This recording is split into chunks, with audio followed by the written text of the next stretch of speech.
نماز کو چھوڑ دینا بہت سی شدید گناہ کبیرہ اور جہنم میں لے جانے والا کام ہے۔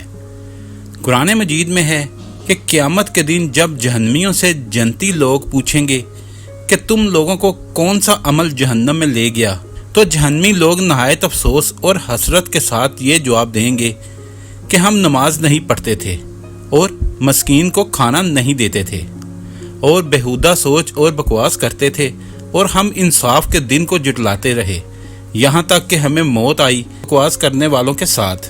برطانوی ماہرین صحت بھی نماز کے بے شبہ فوائد کے قائل ہو گئے۔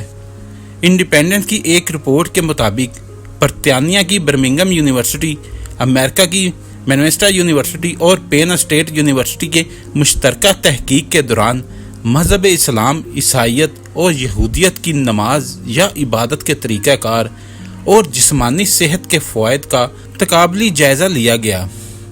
مطالعاتی تحقیق کے دوران یہ بات سامنے آئی کہ اگر 5 وقت کی نماز کو عادت بنا لیا جائے اور درست انداز سے ادا کی جائے تو یہ کمر درد کے مسائل سے نجات دلانے میں مددگار ثابت ہوتی ہے۔ ماہرین کا مزید کہنا ہے کہ مختلف طبی رپورٹ سے یہ عندیہ ملتا ہے کہ نماز اور جسمانی طور پر صحت مند طرز زندگی کو برقرار رکھنے میں تعلق موجود ہے۔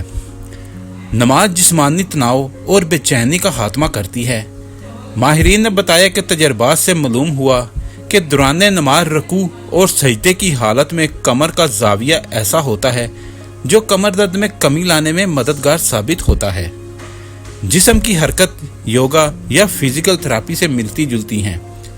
اس کے برعکس نماز کے ارکان کو ٹھیک طرح سے ادا نہ کرنا درست درد میں اضافے کا باعث بھی بنتا ہے۔ اگر آپ کو ہماری ویڈیو اچھی لگی ہے تو اس کو لائک اور شیئر کریں اور ہمارے چینل کو سبسکرائب کرنا نہ بھولیے۔ شکریہ۔